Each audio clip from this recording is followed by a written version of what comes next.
images that have defined what is being seen by the world as a hugely strategic visit by Russian President, a meeting with Prime Minister Modi and President Putin, which is being very closely watched. For India, this means much more than just defense ties, which originally was a friendship treaty between India and Russia. Way back, decades ago, a friendship treaty. Now, the status given to India is of a special, strategic, privileged partner, the highest given to any country by Russia. The ties between these two leaders, the relationship between these two leaders goes way back before, when even Prime Minister Modi had met President Putin as a Chief Minister of Gujarat when he was with the delegation led by Atal Bihari Vajpayee. We'll share those images also briefly, but the bonhomie clearly visible on the screen. And decoding that hug is possibly very important, because that hug would also define how India and Russia look at each other and how the world is closely watching them. But before that, let's just quickly get you a breaking news that's coming in. What we are being told is President Putin has made a very strong remark and taken up the concern around tariffs being slapped on India for trade with Russia, particularly the oil. President Putin has said that he will take this up with the United States. He will talk to Donald Trump. I will discuss the 25% tariff on India, and he has called the additional tariffs on India as wrong. US has no right to impose tariffs on India. The big statement coming in, even as the key bilateral talks between Prime Minister Modi as well as President Putin is only going to happen in few hours from now. We will be very closely watching this. It's a packed day with President Putin expected to visit several places, including the Rashtrapati Bhavan as well as the Rajghat. But let me introduce my guests at this point. Ambassador Jayant Dasgupta, who's a former ambassador to WTO. Manish Chand, who's a CEO for Center for Global India Insights. And the group captain, V.N. Jha, senior scientist, aerospace, and former joint director for DRDO. Well, we'll have our guests shortly up with us, defining visuals on your screen. Our discussion today, ladies and gentlemen, is good evening, good morning, good to have all of you. Thank you so much for joining us. Well, a lot has been spoken about how the ties between India and Russia are very strategic. It's very privileged. The hug, the break-in protocol, all of that reflected that very clearly. But it's very interesting to see how this journey has really moved and how it's going to define the 2030 roadmap for economic cooperation. That's something that we are going to be focusing on today. Ambassador Jayant Dasgupta, let me just come across to you at this point. What do you make out of what's lined up now? Let's just put it in the context of what we saw last night. And then from a friendship treaty to a special strategic privileged partnership. These two contours would define how India and Russia are going to be looking at the next few years in a very, very changed new world order. The relationship with Russia has been one of deep friendship, which has been evolving from 1947 onwards, because the first, I think, diplomatic relationship started in April 1947, even before independence. And of course, the 1971 Friendship Treaty was the high water mark till now. But there has been a progression of the friendship and trust that India has had with Russia, and it is mutual. And of course, most of our defense platforms, for instance, are Russian. We have brought down the purchase from Russia to about 36% or so. But we are co-producing a lot of things, especially related to defense. The BrahMos missile, for instance, the Su fighter jets, the MiG fighter jets. And, if the time comes to co-produce, for instance, the S-400 and S-500 at some point of time, we will be well equipped to do that. And Su-57, which of course is still, the decision has not been taken. So this is a logical progression. This is also a statement, a strong statement coming out from both India and Russia that notwithstanding the relationship with other nations with whom both of us, both the countries try to have as good a relationship as possible, the bonds between India and Russia will remain and will get stronger with the passage of time. And as far as cooperation is concerned, I think the main areas are, of course, defense, energy, which is undergoing a bit of a storm now because of the sanctions on purchase of Russian oil. But there are other avenues which are being explored. For instance, the modular nuclear reactors. This is something which India has been trying to get the technology for.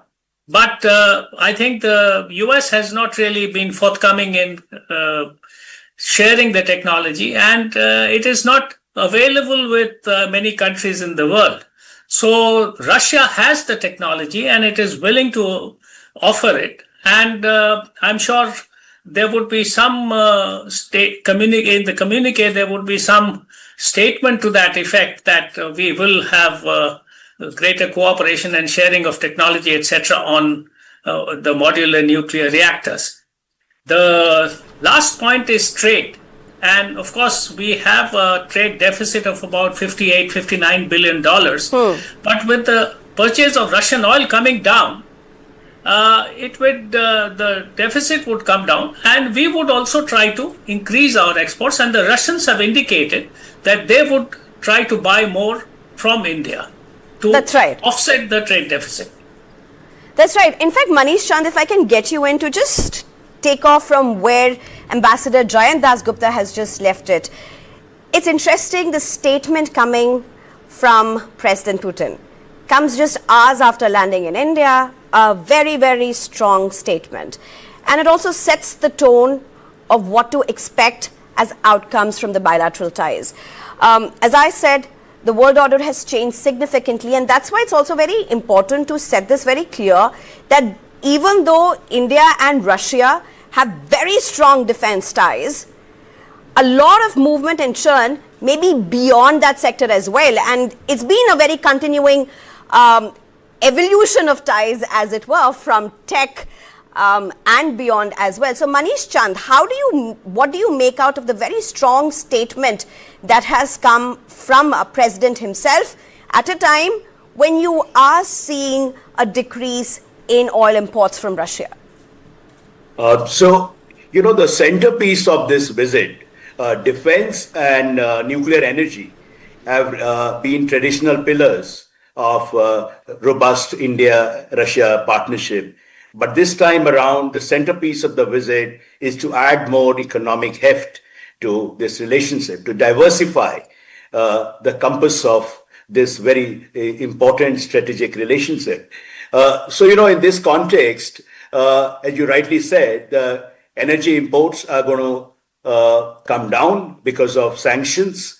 And the focus in this visit will be to how to sanction-proof India-Russia economic ties. And in this context, there are several initiatives are on the cards. And one of the major things that is going to happen is we are going to see that the integration of national payment system, how to bypass the sanctions regime. And it's not only about bypassing the sanctions regime, as President Putin said, that US or no other country has a right to tell India where to buy oil from. So I think those questions of national sovereignty and strategic autonomy are linked up with those economic choices.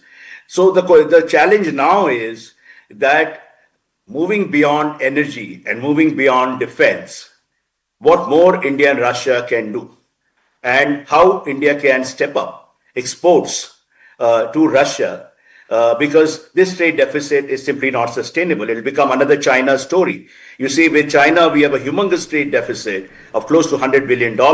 With Russia, we are already touching $60 billion. So this is a matter of concern. And in this regard, there will be very positive messaging from the Kremlin, from President Putin himself. So I see the areas where India can make a big difference and can increase exports. Of course, pharmaceutical has been the traditional strength. IT, we need to look at the service sector. We need to look at AI. And of course, there will be, the mobility, labor mobility agreement. Right. That will be a sort of game changer if it materializes and if it is implemented. That's true. Fast-tracked. So, I mean, those are the areas we need to look, because there is a dire need. You see, for all this talk about special and privileged strategic partnership, the India-Russia partnership doesn't have that kind of resonance in the public sphere. That's because the economic content is not that much.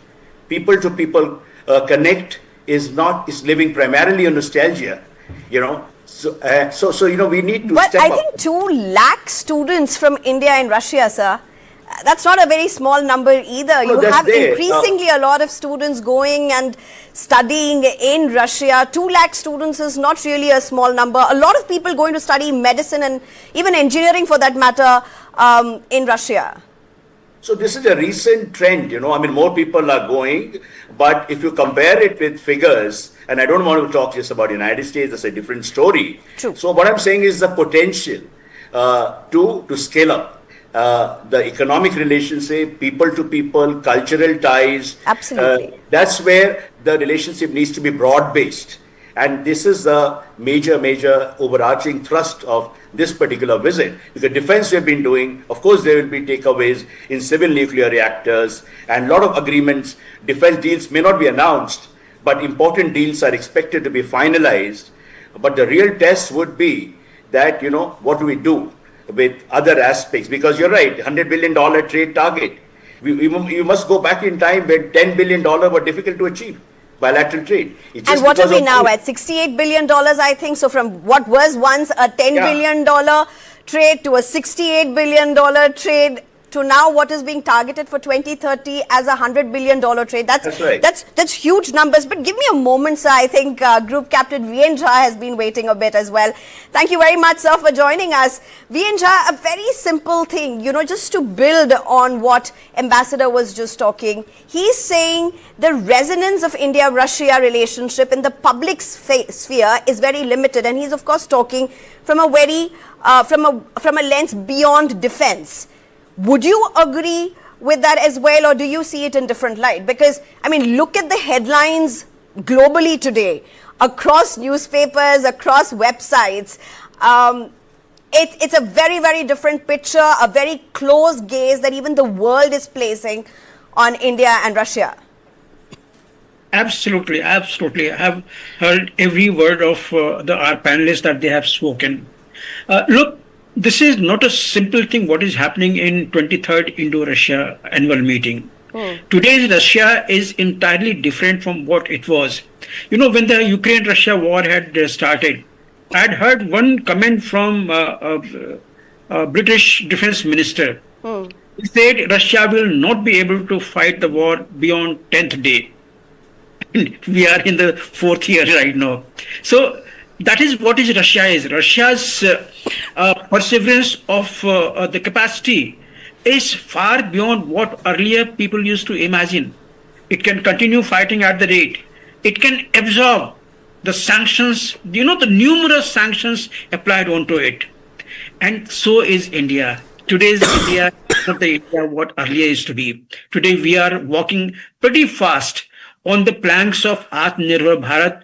Today, India is a manufacturer of many engineering goods. Today's India is a totally new India wherein we are looking towards self-sufficiency, self-reliance. And so that is why entire world, because India earlier used to be the largest buyer of the defense equipment.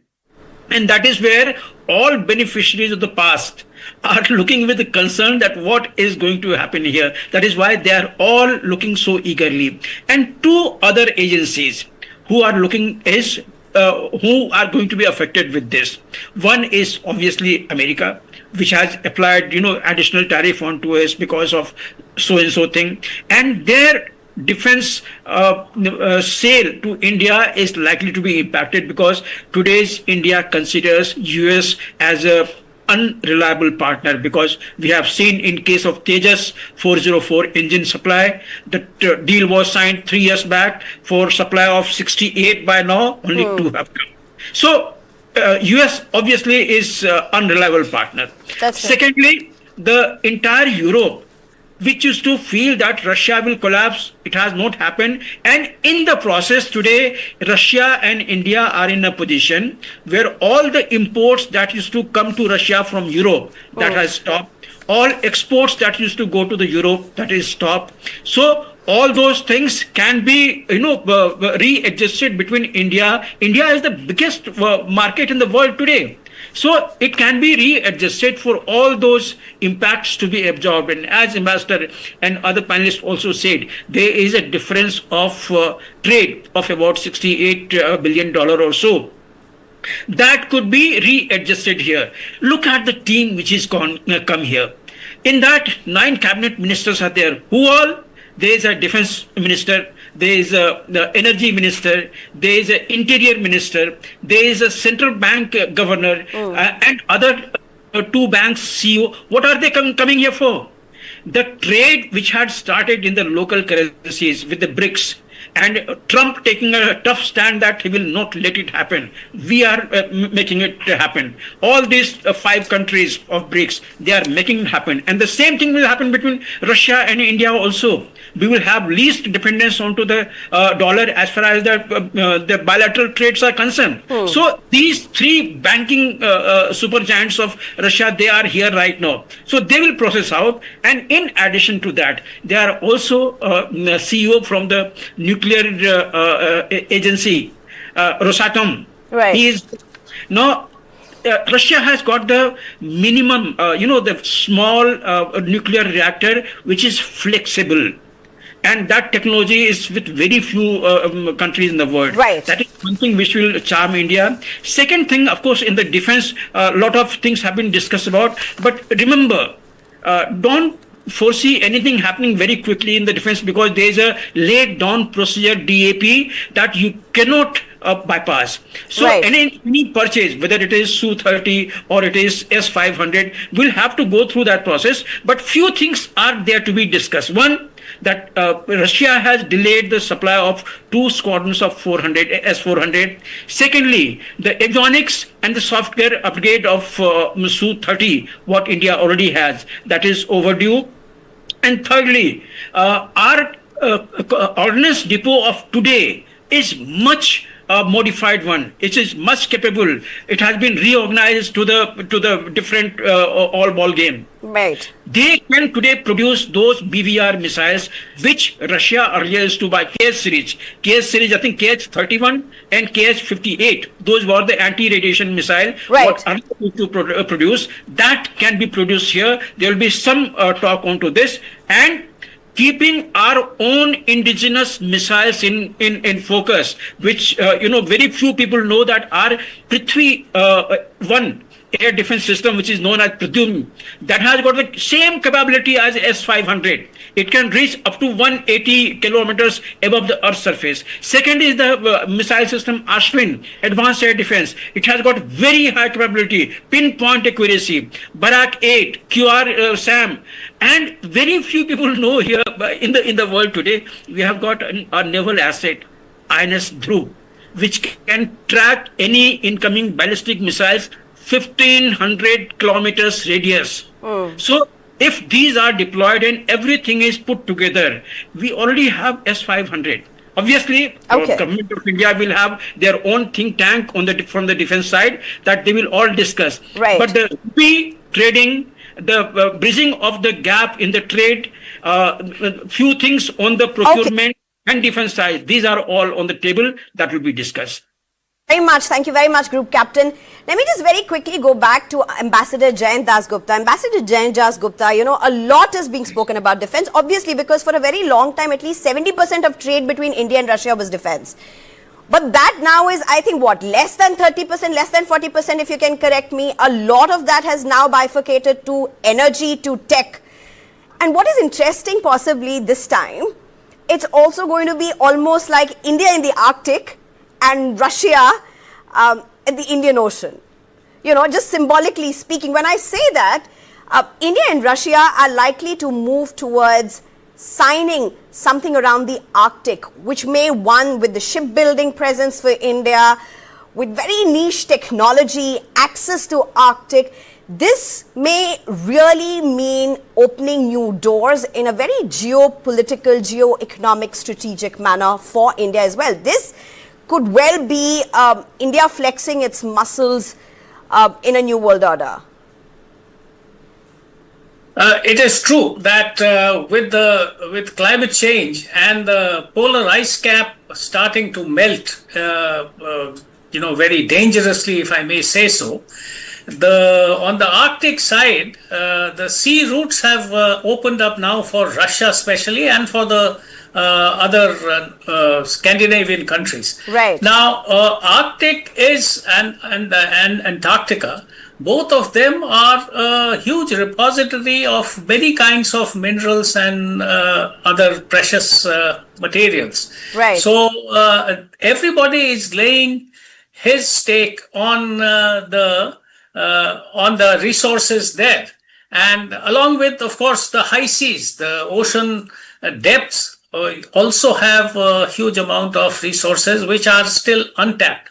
So it is about the first mover advantage, and Russia being close to the Arctic Circle and also having the technology and the wherewithal to exploit this. I think it would be a very beneficial relationship with India, and it would also be in line with India's emerging status as a rising power, that it is going to enjoy the benefits which the planet offers, which are, beyond boundaries, and whether they are in the ocean or in the Arctic Circle or in Antarctica or elsewhere, every country has a right to use that, and India will have the economic heft to exploit that along with Russia. So it would be a win-win situation, and I think that is, of course, all to the good. As far as the Indian Ocean is concerned, I think you referred also to the Russian presence in the Indian Ocean. I think that is something which is not there to the extent that India would like to have, because of the growing Chinese presence. Right. Especially, the Chinese spy ships, etc., coming into Sri Lanka and other ports in the vicinity of India, and its increasing presence all the way up to the African coast. So this is something which is a constant worry, and of course, we are part of the Quad, which is basically meant to counter this kind of a threat, which the Chinese are increasingly, I think, they are showing to the rest of the world, and especially in the Indo-Pacific. Right. In fact, let me just quickly take this with Manish Chand as well, just sticking to the same topic, because I do want to touch upon another aspect of what Mr. Jayant also said about Russia in India. But before that, sticking to the Arctic, this is also coming at a time not only when US is slapping tariffs across the world, including on India for trade with Russia, but it's also about how Donald Trump is rubbishing climate change. I think no world leader has brazenly rubbished climate change the way Trump has repeatedly in world forums. And India and Russia's presence in Arctic, in partnership, in collaboration, one of course for tech and several other niche sectors would mean a lot, but it also means a lot for research and fact-based movement when it comes to counter climate change? Yeah, so Arctic has emerged as an arena of geopolitical competition and contest. And in this context, India-Russia cooperation would be very critical, and it advances our interest to be there in that resource-rich geography. Of course, it is very important for connectivity. And apart from the logistics part, the focus on building Arctic-class shipbuilding, marine infrastructure and all that. Absolutely. That is potentially, because the Arctic is like a new territory, which is in a way being rediscovered, and there is a kind of a scramble for this. Russia being the dominant power in that geography, and Russia has always helped us in forums and areas where we don't have that kind of presence. So I think this cooperation would be very critical. The climate change agenda, of course, has a larger canvas, where Arctic comes in, but not to that extent. One has to be realistic. But yes, that offers a kind of a new pathway to sort of offset Trump's contempt for the whole climate change agenda and what you'd say rubbishing the global warming and continuing patronizing fossil fuels and all that. So I mean, if you look at the clean energy collaboration, I need to point out it's going to be an important feature of talks and outcomes this time around.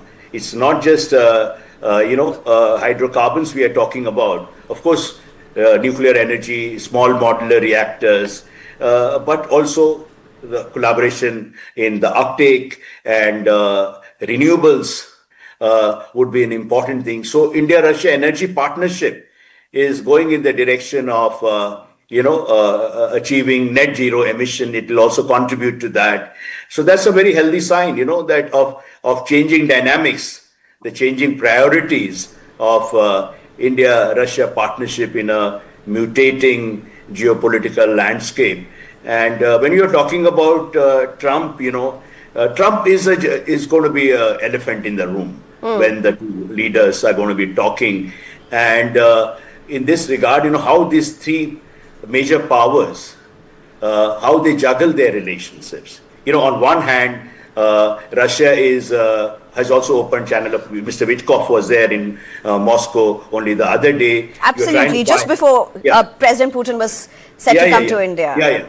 So for all Russia may have a deal with the United States, and so the United States right now is a source of contention, is a source of relationship, third-party relations, and the focus will be to insulate India-Russia partnership from third-party pressure. But if Russia and United States manage to have a deal, that is going to open up a lot of new doors for advancing India-Russia cooperation as well. Right. In fact, Ambassador Jayant Dasgupta, just sticking to this conversation itself, India has been the leading voice of the Global South. It's been the leader in the Global South. And partnership in the Arctic, access to clean tech, niche sectors, partnerships into the maritime, for that matter, all of these can be a big boost to India's might, not only in the Global South, but across the world for that matter, but strategically in the Global South as well. India, of course, has been a leader of the Global South, not the only leader, I must say, but it has been basically issue-based. On the issue of trade, for instance, on climate change, very importantly, it has led the voices, it has brought together the views and opinions and sensitivities of the Global South and taken it to the world stage. But ultimately, the leadership of the Global South will also rest a lot on economic power.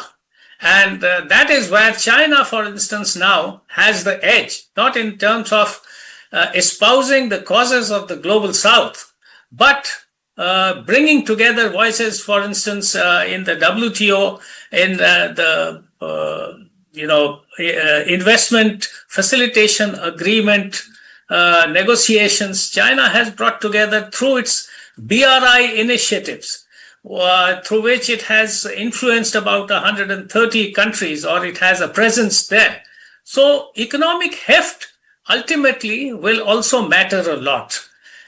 India has a respected position since its independence, and it has always taken the side of the underdog and of the global south, of countries which are being oppressed or being treated unfairly. So that will continue, and this exploitation of the Arctic or of natural resources on the planet, or sharing technology, I think India has been very forthcoming in offering this kind of cooperation to other countries in the global south. So this also will bolster its leadership of the global south to a certain extent. But it will depend on what kind of concrete benefits it can bestow on the other countries in terms of technology, in terms of resources, in terms of flow of resources, and of course, ultimately investments. Right. Right. I mean, India has not minced its words. Prime Minister Modi himself has several times spoken about how the next focus for India is clearly going to be at bolstering India's maritime might, and the India-Russia Arctic ship plan possibly will be just one step closer to that as well. Time for a very quick break, and we'll return to more on this.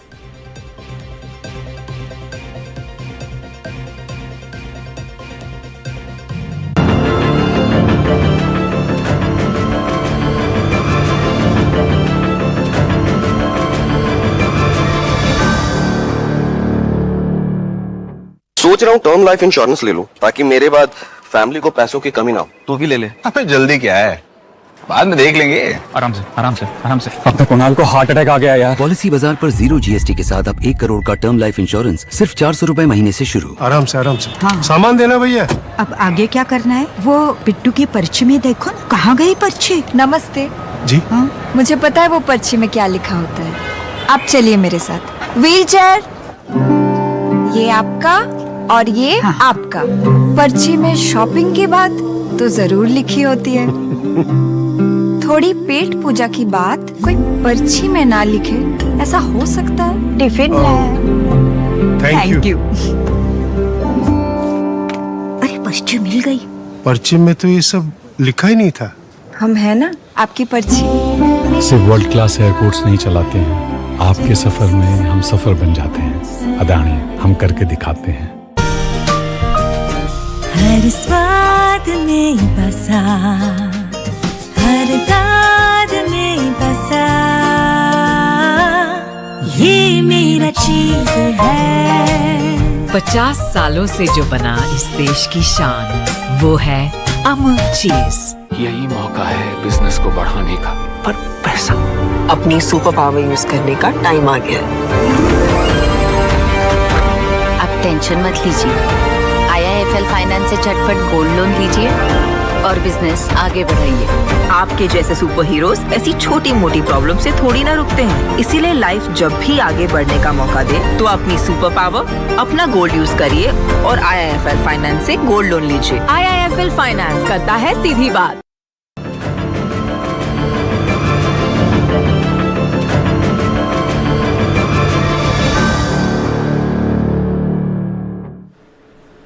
Welcome back. Our rolling coverage on what is being seen by the world as a very important meeting and a bilateral visit.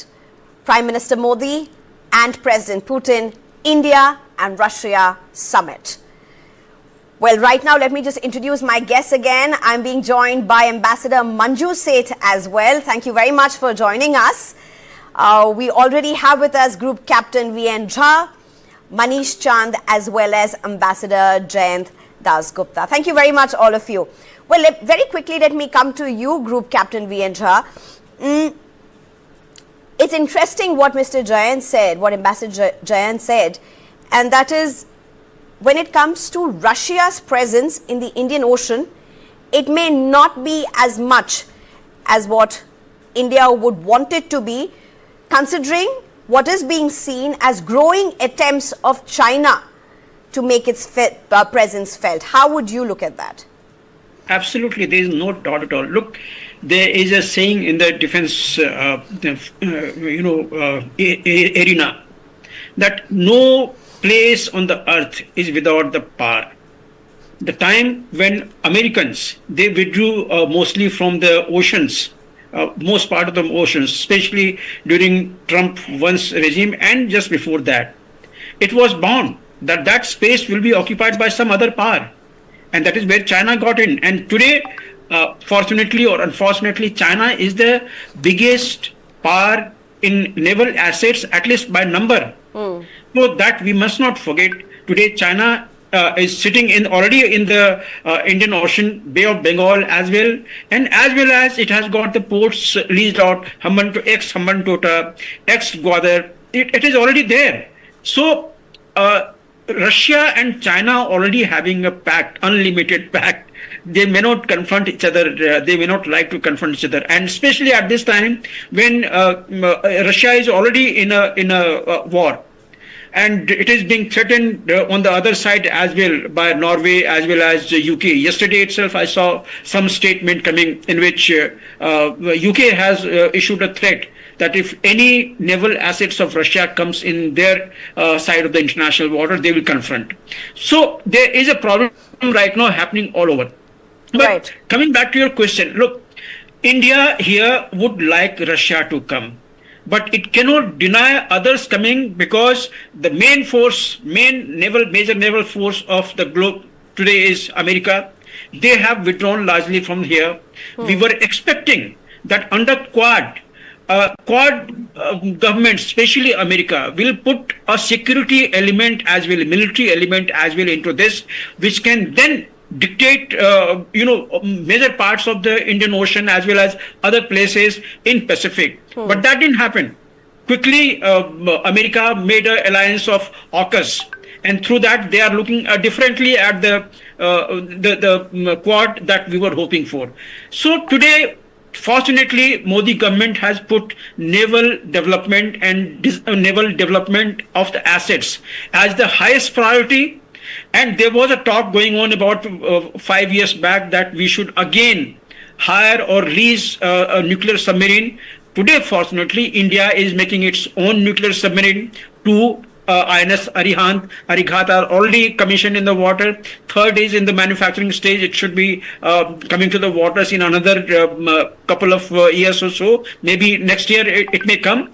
So nuclear submarine or nuclear warships, we are not looking so desperately at Russia, and nor they will be able to spare because they are being challenged in their own area. So that is something different. But look here right now, the defense ties are going to be all out. Because our dependency onto USA cannot be there. France, of course, is a reliable partner. With them, we are working out. But Russia can as well add into it S-400, another a couple of squadrons or 3 squadrons of it coming to India. That will be the matter of talk. Then, other than this, the naval assets which are coming there, we had bought the first aircraft carrier in 2015, 2016. It was commissioned here. Another aircraft carrier we have made our own, and that is already commissioned, and that is ruling the water in those regions. 3rd one is under construction. So we are not desperate to buy anything from the naval side, but more, higher technology, advanced technology coming into it, more welcome it is there. Army too is looking for a few things. We already have our own indigenous tank. We already have the artillery, state-of-the-art artillery, which is made by India itself. Even the advanced version of ultralight howitzers made by L&T and another South Korean element. It is fantastic, one of the best in the world today. So India is progressing well on the defense sector.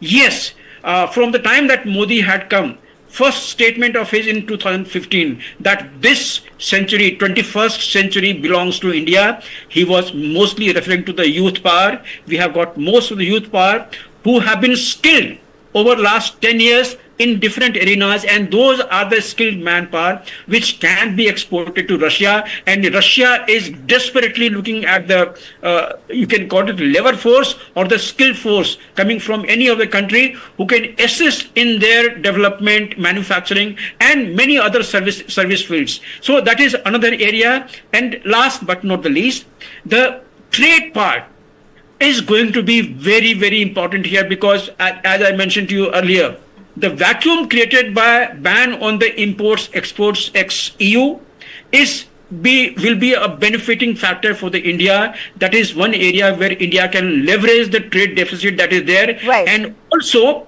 last thing, the rare earth element that we are importing from China, that can be leveraged to Russia, because then somehow the deficit with China is going to be can be bridged to some extent. So let's see what all comes there. Right. But I expect that this annual summit, 23rd annual summit, will take the Indo-Russian relation a notch or two higher than what it has been. Right. In fact, it's interesting that you spoke about rare earth, and we would like to spend some time on that, because that's also having huge geopolitical, geoeconomic ramifications, but we'll get to that in a bit. Ambassador Manju Seth, for your opening comments. We've spoken a lot about how India-Russia relationship has moved beyond defense, and in fact the 2030 economic cooperation roadmap is going to be very strategic and possibly laid bare this time when the bilateral meet does happen. But Ambassador Manju Seth, this is what I want to ask you, and if my team could put these defining pictures from yesterday on the screen, and this would be one, the hug between the two leaders, breaking of protocol, Prime Minister Modi at the airport. You have the Bhagavad Gita, which is presented by PM Modi to President, and then you have both of them carpooling yet again.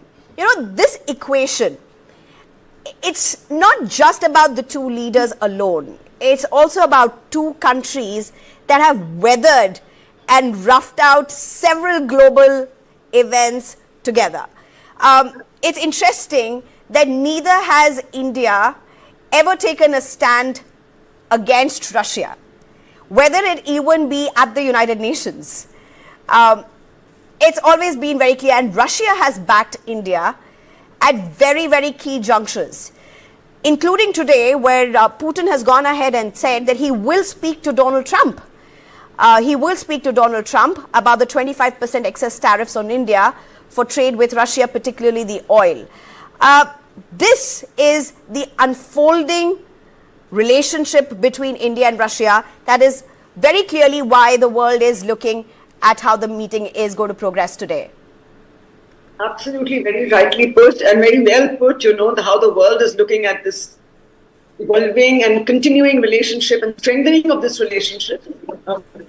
And with this visit, as you rightly said, the very special welcome, the break of protocol, and then the kind of body language that we saw for both leaders, very positive. And India and Russia, as you're well aware, have had excellent relationships over the years. A very strong bilateral relation. And of course, there will be some blips occasionally up and down. Sure. There have been. But overall, I think it has been a very strong, time-tested friendship and a relationship which goes back right to our independence. And I think even in the Soviet and during the Soviet era. And now, if you look at the geopolitical turmoil, the geopolitical environment that is there, it's fast changing, and how Russia has been also, is under a lot of pressure by the entire world over the Ukraine war. India has now also become, a part of the pressure tactics of some countries. And I think at this point of time, it is a clear signal and a reiteration that this relationship matters. It is important for both of us. Of course, the other relationships are also important, with the other countries, with the US, with Europe, etc. But this is a very important relationship. It matters, and it is in our mutual interest to continue and to strengthen this ties. And the many items on the agenda, the diversification of the items on the agenda, the trade that we are speaking of, investments, maritime, everywhere, the many, and small nuclear modules, nuclear modular reactors to be manufactured or to supply to us, and I think joint manufacturing, innovation, transfer of technology. I think all these aspects are extremely, relevant and very important, and will go a long way in strengthening our relationship further.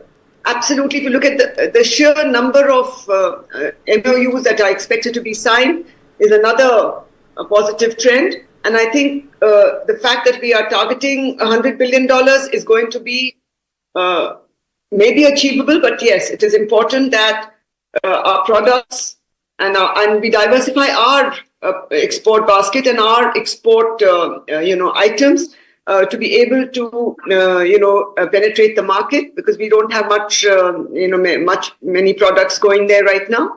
But overall, defense, of course, as we already mentioned, is one of the most important, has been one of the most important bilateral, trade items or agreements have been very important. But yes, all the upcoming and the new items that we expect to see between the two relations, the agreements that are expected to be signed, will go a long way in making this a special, strategic and privileged partnership and further strengthening our ties. I think we have to, and that's why the world is looking at what India and Russia will be discussing. And of course, they will discuss the Ukraine war, they will discuss the tariffs. And at the same time, if you look at the US, it is already talking and trying to find, conclude a peace deal between Russia and Ukraine. But at the same time, it continues to pressure India, and not, get back and, and reverse those tariffs. Right. So I think it is on the table, and it's a very positive and important visit. Right. In fact, let's just go through what the itinerary is going to be for the Prime Minister and President Putin in particular. There's going to be a ceremonial welcome at the Rashtrapati Bhavan. It should be happening in just about minutes from now. We should be getting visuals. At 11:30, he's going to be going to Rajghat as well. 11:50 is when he's going to be meeting Narendra Modi at the Hyderabad house. And eventually by 1:50, 2 o'clock is when we are expecting there should be a joint statement. My colleague has sent us a ground report from the Rajghat. Let's just look at what's happening there. राष्ट्राध्यक्ष कल मिले dinner पर, तो एक बहुत ही बढ़िया chemistry देखने को मिली। लेकिन आज राजघाट पहले राष्ट्रपति भवन में सेरेमोनियल होगा, उन्हें राजकीय सम्मान दिया जाएगा रशिया के प्रेसिडेंट व्लादिमीर पुतिन को। उसके बाद वो राजघाट आएंगे। मैं इस वक्त राजघाट में हूँ, मैं तैयारियाँ आपको दिखाती हूँ। फूलों से सजा दिया गया है इस पूरे गेट को, और ये राजघाट का मेन गेट है। दिल्ली पुलिस यहाँ पर मौजूद है और बाकी जो एसपीजी है वो भी लगातार सुरक्षा बंदोबस्त देख रही है। जगह जगह पोस्टर्स भी लगाए गए हैं, आप देख रहे हैं। तो पहले शुरुआत राष्ट्रपति भवन से होगी आज के कार्यक्रम की, जब सेरेमोनियल एक पूरा प्रेजेंटेशन होगा सम्मान के साथ, राजकीय सम्मान के साथ उनका सम्मान किया जाएगा व्लादिमीर पुतिन का। उसके बाद वो राजघाट का रुख करेंगे, गांधी की समाधि में आकर श्रद्धांजलि अर्पित करेंगे। 7 मंत्रियों के साथ आए हैं पुतिन, तो ऐसे में ये दौरा बहुत महत्वपूर्ण है। और इसके बाद अगला पड़ाव जो होगा वो हैदराबाद हाउस का होगा, जहां पर 23वें शिखर समिट जो है भारत और रूस के बीच में, उसकी शुरुआत होगी। कई अहम समझौते हैं जिस पर नज़र रहेगी, और सबसे ज़्यादा अहम है डिफेंस डील को लेकर, जो कि रशिया से बहुत ज़्यादा उम्मीदें नज़र आ रही हैं। हम लगातार देख रहे हैं दिल्ली पुलिस की कई गाड़ियाँ इस वक्त यहाँ पर मौजूद हैं, और जिस तरह का करिश्माई व्यक्तित्व देखने को मिला पुतिन का, उन्होंने खुद प्रधानमंत्री मोदी की तारीफ की। ऐसे में देखना होगा कि जो ये रिश्ता मजबूत हो रहा है शिखर सम्मेलन के जरिए, और इतने साल हो रहे हैं, ये बताता है, ये सिल्वर जुबली बताती है भारत और रशिया के बीच में हर पड़ाव एक महत्वपूर्ण पड़ाव पर है, और बाकी मुल्कों पर भी, वर्ल्ड ऑर्डर को भी एक बहुत बड़ा संदेश देने की कोशिश है। Well, we'll get you the latest as and when we get more visuals from what's expected to unfold over the next few hours. But back to you at this point, Ambassador Jayant. One of the things that everybody is talking is about the FTA and how this is going to be possibly a big agenda pushed through in the bilateral between President Putin as well as Prime Minister Modi. What are your big takeaways? How do you look particularly at the FTA? Several other aspects, of course, free mobility going to be a very important one, but let's just stick to FTA for a bit. The FTA with the East European Eurasian Union, I think, will be a significant one, because there would be some Central Asian republics and, of course, Belarus and Armenia and Russia. It has been in the offing for quite a while, and it should help India diversify its markets, which it has been now very strongly exploring, especially after the Trump tariffs. And this is, I think, this initiative should fructify in, within the next 1 year or so, because the Eurasian Union has, I think, entered into FTAs with other countries as well. So they have a template, and India, of course, has been at this for quite some time. So India also has enough experience. I think if the two sides go seriously at it, it should be possible to do this and to diversify the export baskets and export destinations, as well as secure greater energy resources, because the Central Asian republics, which are part of for Kazakhstan, I think, and another Central Asian republic, which is a member of the Union, they have energy resources. So it would help in diversifying our energy supplies from a few sources in the Middle East and other parts of the world. The last point is that we have been trying to develop Chabahar port and the North-South corridor, utilize the North-South corridor to ultimately, I think, not only exploit the path to Central Asia, but to Russia, all the way to Russia. So this would also, once we get into an FTA, it would help in giving a fillip to the North-South corridor, as well as to the Chabahar and North-South corridor gap, which still exists, because I think the railways and the highways have not really been put in place there to connect. So that it would have overall growth, and it would help India and the other side of the table, the Eurasian Union, as well. Right. This has been a very important conversation. It just builds and very clearly explains what to expect, particularly how India and Russia are looking at each other. Next few hours are going to be critical. Ambassador Jayant Dasgupta, thank you very much for joining us. Manish Chand, Group Captain VN Jha, thank you very much for your time. Ambassador Manju Seth, thank you for joining us. Thank you. Well, it's time for a very short break. On the other side, we'll continue our coverage.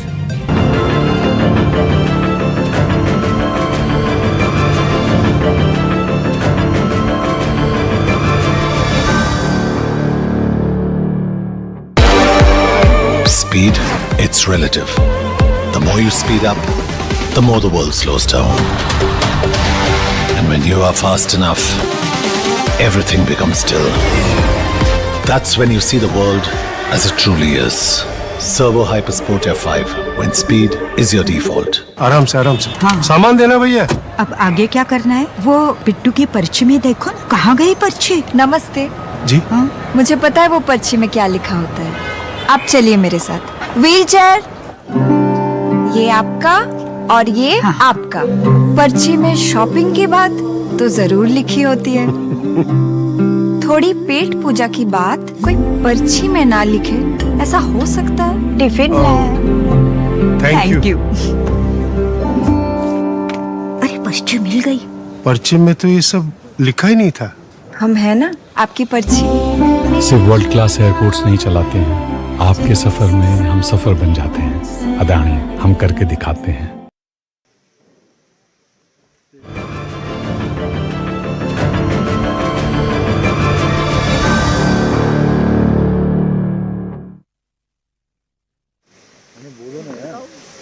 Protocol that are on your screen. A big meeting expected in few hours from now, the big bilateral meeting, but there's a lot that's happening in a run-up to that. There's going to be a ceremonial welcome at the Rashtrapati Bhavan. That's also something that we are going to track. It should happen any moment from now. 11 o'clock is when the ceremonial welcome at the Rashtrapati Bhavan should be happening. And at 11:30, there'll be the wreath laying at Rajghat. It's around 11:50 that Prime Minister Modi and Putin will be meeting at the Hyderabad house. And it's around at 1:50 that a joint press statement from the two is expected. At 7 o'clock is when the meeting with the President, Draupadi, is going to happen at the Rashtrapati Bhavan. That's what's expected. These are the shots coming on your screen. India-Russia, the strategic ties and the diplomatic meeting between the two world leaders being watched very closely by the world. It's testimony to a mutual strategic autonomy that the two countries have enjoyed despite being all-weather allies. A time-tested reliability that the ties have stuck to. Well, Russia will be wanting to focus on markets and investments, India being a huge market for Russia, while India is likely to focus on energy, arms, and the diplomatic space. Remember, this meeting is happening even as the ties between India and Russia have seen a huge transition. From almost 70% of defense being the core to almost that being reduced to 30%, and at least 50% now being energy and trade. Visuals on your screen. Prime Minister Modi, President Draupadi at the Rashtrapati Bhavan, where President Putin is going to be given the ceremonial welcome. High stakes meeting today. A global gaze, a global lens literally on what's going to be seen.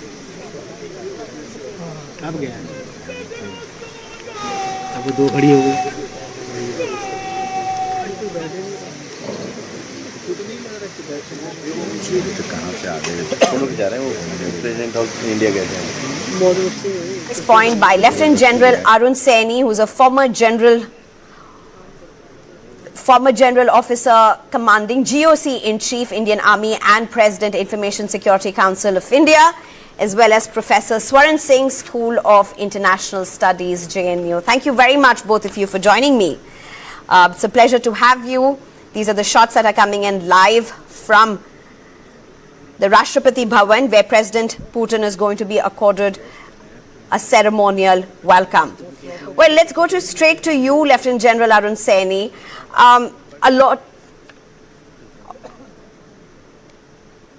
Okay, I'm being told there's some technical issue. Professor Swaran Singh, good morning, good to have you. Professor, a very important reception, the presidential reception happening, ceremonial reception at the President's house, Rashtrapati Bhavan, which is going to be accorded. But apart from that, we've been talking about how Russia